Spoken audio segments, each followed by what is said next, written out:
ก่อสร้างทางรถไฟลาวจีนเป็นโครงการร่วมมือยุทธศาสตร์ของ2ประเทศลาวจีนซึ่งพรรคและรัฐบาลของ2ประเทศได้เอาใจใส่เป็นพิเศษเป็นโครงการที่มีความสำคัญในการจัดตั้งปฏิบัตินโยบายของสาธารณรัฐประชาธิปไตยประชาชนลาวในการหันประเทศจากสถานภาพการเป็นประเทศที่บ่มีชายแดนติดกับทะเลเป็นประเทศที่เชื่อมจอดและในการจัดตั้งปฏิบัตินโยบายของสาธารณรัฐประชาชนจีน1แนวทาง1เส้นทางพร้อมเดียวกันนั้นยังได้ยกให้เห็นถึง2ประเทศลาวจีนบรรลุข้อตกลงร่วมยุทธศาสตร์การเชื่อมจอดอาเซียนจีนซึ่งได้ลงนามร่วมกันระหว่างรัฐบาลของบรรดาประเทศอาเซียนและรัฐบาลสาธารณรัฐประชาชนจีนโครงการก่อสร้างเส้นทางรถไฟลาวจีนมีจุดเริ่มจากโบฮานโบเต็นสายแดนลาวจีนแขวงหลวงน้ำทาแล้วผ่านแขวงอุดมไซหลวงพระบางแขวงเวียงจันทน์สิ้นสุดที่นครหลวงเวียงจันทน์รวมระยะทางยาว409กิโลเมตรประกอบมี32สถานีในนี้มี11สถานีโดยสารและสินค้าอยู่รวมกันก่อสร้างขัว167แห่งเจาะอุโมงค์75แห่งอัตราส่วนขัวและอุโมงค์เท่ากับ62ส่วนห้อยเส้นทางรถไฟผ่านเขตผู้ดอยกวม80ส่วนห้อยส่วนที่เหลือแม่นภูเพียงและทงเพียงตามแผนก่อสร้างที่กำหนดไว้ในเบื้องต้นแม้นจะใช้เวลา5ปีคือนับแต่วันที่1มังกรปี2017หาวันที่31ธันวาปี2021ต่อมาได้ปรับปรุงขึ้นใหม่โดยจะให้สำเร็จในวันที่2ธันวาปี2021สำหรับแขวงอุดมไซทางรถไฟสายนี้ได้ผ่านรวมมี3เมืองคือเมืองน้ำหมอเมืองไซและเมืองงามีระยะทางยาวทั้งหมด126.6 กิโลเมตรประกอบมีขัวทั้งหมด60แห่งยาว 12,695 เมตรมีอุโมงค์32อุโมงค์ความยาวรวม 83,697.5 เมตรมีสถานีทั้งหมด9จุดในนั้นเมืองน้ำหมอ2จุดเมืองไซ3จุดและเมืองงา4จุดแต่แผนการในเบื้องต้นแม้นจะก่อสร้างเพียง3จุดคือสถานีเมืองน้ำหมอเมืองไซและเมืองงาเมืองละ1จุดมี3สัญญารับเหมาก่อสร้างคือสัญญาที่1แม่นกลุ่มบริษัทวิศวกรรมทางรถไฟเลข5ซึ่งเริ่มแต่กิโลเมตรที่16+900 5กิโลเมตรที่52มีความยาวทั้งหมด 35.10 กิโลเมตรสัญญาที่2แม่นกลุ่มบริษัทวิศวกรรมทางรถไฟสากลสาธารณรัฐประชาชนจีนเริ่มแต่กิโลเมตรที่52 5กิโลเมตรที่119ความยาวทั้งหมด67กิโลเมตรและสัญญาที่3แม่นกลุ่มบริษัทวิศวกรรมทางรถไฟเลข8เริ่มแต่กิโลเมตรที่119 5กิโลเมตร134+500มีความยาว 24.5 กิโลเมตรเพื่อให้การก่อสร้างทางรถไฟดำเนินไปด้วยดีทั้งเป็นการแจ้งข่าวให้พ่อแม่ประชาชนได้รับรู้ในการดำเนินงานของโครงการมาในวันที่6เมษายนปี2017ก็ได้มีพิธีเปิดการก่อสร้างเจาะอุโมงค์และระยะผ่านแขวงอุดมไซขึ้นอย่างเป็นทางการโดยการเป็นเกียรติเข้าร่วมของทานเจ้าแขวงอุดมไซกงสุลใหญ่สาธารณรัฐประชาชนจีนประจำแขวงหลวงพระบางผู้ต่างหน้าจากส่วนกลางและท้องถิ่นตลอดฮอดพ่อแม่ประชาชนสำรวมแล้วการก่อสร้างทางรถไฟเสื่อมต่อลาวจีนนี้มีความหมายความสำคัญและมีความจำเป็นอย่างประวัติศาสตร์สำหรับการเสื่อมโยงและเสื่อมจอดพื้นฐานของรางคมมันคมระหว่างลาวจีน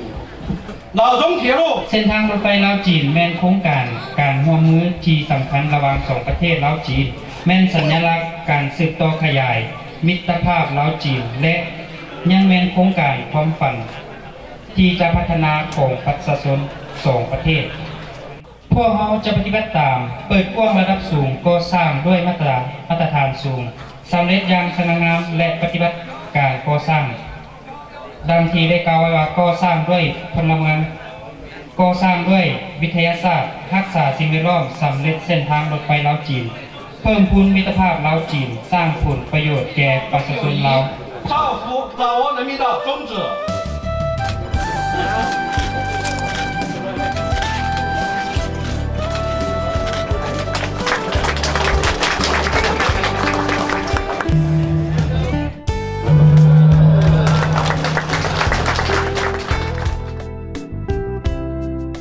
หลังจากนั้นก็ได้สืบต่อจัดตั้งปฏิบัติบรรดานาเวียกต่างๆตามแผนการของโครงการอย่างมีผลสำเร็จไปตามแต่ละบัดเก้าผ่านการจัดตั้งปฏิบัติตัวจริงมาฮอดปัจจุบันนาเวียกทุกอย่างแม่นพร้อมดำเนินไปด้วยดีสำหรับเวียกเจาะอุโมงค์ทั้ง3สัญญาสามารถปฏิบัติได้42จุด25อุโมงค์รวมความยาวสามารถเจาะได้ทั้งหมด 33,180 กว่าเมตรเฉพาะแล้วเส้นแดงทางรถไฟการก่อสร้างขัว335เสาในนี้สำเร็จแล้ว131เสานอกนี้ยังได้สำเร็จในหลายนาเวียกเป็นต้นแม่นการปักหลักหมายแนวทางและเขตสงวนต่างๆการแก้ไขด้านผลกระทบต่อสิ่งแวดล้อมและสังคมเห็นว่าพ่อแม่ประชาชนแม้นมีความเข้าใจต่อแนวทางนโยบายของรัฐบาล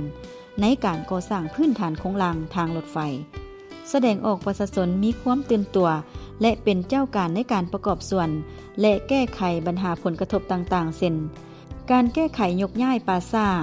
ที่ถูกแล้วทางรถไฟและจุดทิ่มดินจากอุโมงค์โดยรวมแล้วแม้นได้รับการแก้ไขเป็นอย่างดีเวียกงานเก็บกู้ระเบิดคณะพิสอบได้กวดการระเบิดที่บ่ทันแตกแม้นได้สุ่มใส่ปฏิบัติหน้าที่ของตนอย่างมีความรับผิดชอบสูงโดยได้เล็งใส่จุดที่ต้องการจะตั้งปฏิบัติเวียกก่อนฤดูฝนเช่น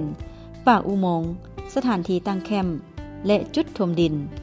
สำหรับสร้างเก็บเมี่ยนระเบิดได้กวดการรับฮ้องสำเร็จแล้วห้อยส่วนห้อยเวียกงานการคุ้มครองแรงงานต่างประเทศเป็นเวียกงานหนึ่งที่สำคัญและระยะผ่านมาแม้นยังเฮ็ดบ่ทันได้ดีเท่าที่ควรการเข้ามาเฮ็ดเวียกของแรงงานจีนแม้นยังบ่ทันเป็นระบบเฮ็ดให้การติดตามกวดการยังบ่ทันละเอียดเพื่อเป็นแนวทางในการแก้ไขปัญหาดังกล่าวทางขันถึงก็ได้มีทิศโดยมอบให้กระทรวงที่เกี่ยวข้องลงติดตามสุกอยู่ทั้งเผยแพร่ระเบียบหลักการตามระเบียบกฎหมายที่มีอยู่เพื่อเสื่อมซึมให้แก่บริษัทผู้รับเหมาเบี้ยงานไกลเกลี่ยและเว้นคืนที่ดินจากการลงจัดตั้งปฏิบัติอยู่พื้นที่ตัวจริงโดยประชาชนส่วนใหญ่แม้นเห็นดีต่อโครงการในนั้นได้แต่งตั้งคณะสมทบกับแผนกการที่เกี่ยวข้องลงเก็บกรรมข้อมูลบริมาตรผู้ที่ถูกผลกระทบตัวจริงโดยได้ประสานสมทบกันกับคณะกรรมการขันเมืองบริษัทผู้รับเหมาและประชาชนที่ถูกผลกระทบได้พร้อมกันลงไกลเกลี่ยตามจุดต่างๆเช่นจุดถมดินนาซึ่งได้เก็บกรรมผลเสียหายและได้สร้างบทบันทึกไว้มอบให้บริษัทเป็นผู้แก้ไขนอกนั้นก็ยังได้ซ่อมแปลงคลองระบายน้ำเข้าเขตทำการผลิตให้สามารถทำการผลิตได้สำเร็จโดยพื้นฐานการค้นคว้าราคาหัวหน่วยค่าสดเสยสิ่งกีดขวางได้ประสานสมทบกับคณะกรรมการประเมินทาบทามราคาหัวหน่วยขั้นแขวงกวดกาทบทวนคืนราคาทดแทนผลเสียหายที่เห็นว่ายังบ่ทันเหมาะสมและบ่สอดคล้องกับสภาพความเป็นจริงของแต่ละท้องถิ่นซึ่งมาฮอดท้ายปี 2017 แม่นสำเร็จในขั้นพื้นฐานและได้ถึกรับฮ้องการนำขันแขวงและสภาประชาชนแขวงแล้วได้มอบพื้นที่ให้ผู้รับเหมาเข้าในการก่อสร้างฮอดปัจจุบันรวมทั้งหมด103 กว่ากิโลเมตรเท่ากับ 81.434 ส่วนห้อยของความยาวทั้งหมดส่วงผ่านแขวงอุดมไซส่วนการเก็บกรรมข้อมูลผลกระทบต่างๆที่เกี่ยวข้องกับโครงการก่อสร้างทางรถไฟลาวจีนส่วงผ่านแขวงอุดมไซแม่นกำลังขุ่นเขี่ยวในการจะตั้งปฏิบัติอยู่ภาคสนามตัวจริงเวียกงานป้องกันความสงบได้นำกำลังป้องกันศาสตร์ประจำอยู่ภาคสนามก่อสร้างมี5จุรวมมี126สหายส่วนกำลังป้องกันความสงบก็ได้ลงกวดการและป้องกันประจำอยู่แต่ละแคมป์ก่อสร้างต่างๆ12จุดผ่านการจะตั้งปฏิบัติโครงการระยะผ่านมาเห็นว่ามีหลายอย่างสะดวกทั้งนี้ก็เพราะว่าคณะน้ำของแขวงคณะซี่น้ำขันแขวงได้เอาใจใส่ซี่น้ำติดตามสุกโยให้ทิศซี่น้ำพร้อมทั้งยังได้ลงลึกเผยแผ่เสื่อมซึมแนวทางของพรรคและรัฐบาลให้ประชาชนผู้ที่ถูกผลกระทบมีความเข้าใจต่อการจะตั้งปฏิบัติของโครงการก่อสร้างทางรถไฟลาวจีนคณะกรรมการต่างๆที่ได้รับการแต่งตั้งก็ได้เอาใจใส่เป็นเจ้าการในการผันขยายพร้อมทั้งปฏิบัติหน้าที่ตามความรับผิดชอบของตนอย่างเป็นเจ้าการเฮ็ดให้เวียกงานมีความคืบหน้าและก้าวขึ้นอยู่เรื่อยๆเคียงคู่กับข้อสะดวกก็ยังมีข้อยุ่งยากหลายอย่างเช่นเดียวกัน โดยเฉพาะแม่นการประสานสมทบกับบริษัทรับเหมากับคณะประสานงานขันเมืองขันบ้านยังบ่ทันได้ดีเท่าที่ควรการไกล่เกลี่ยปัญหาต่างๆที่เกี่ยวข้องกับโครงการพบความยุ่งยากเนื่องจากว่ายังบ่ทันมีการกำหนดราคาหัวหน่วยในการทดแทนและผู้ถูกผลกระทบต้องการให้สำละซะสั่งก่อนอนุญาตนำใช้ที่ดินมีประชาชนบางกลุ่มบางจำนวนยังบ่ทันเข้าใจต่อกับแนวทางของการพัฒนา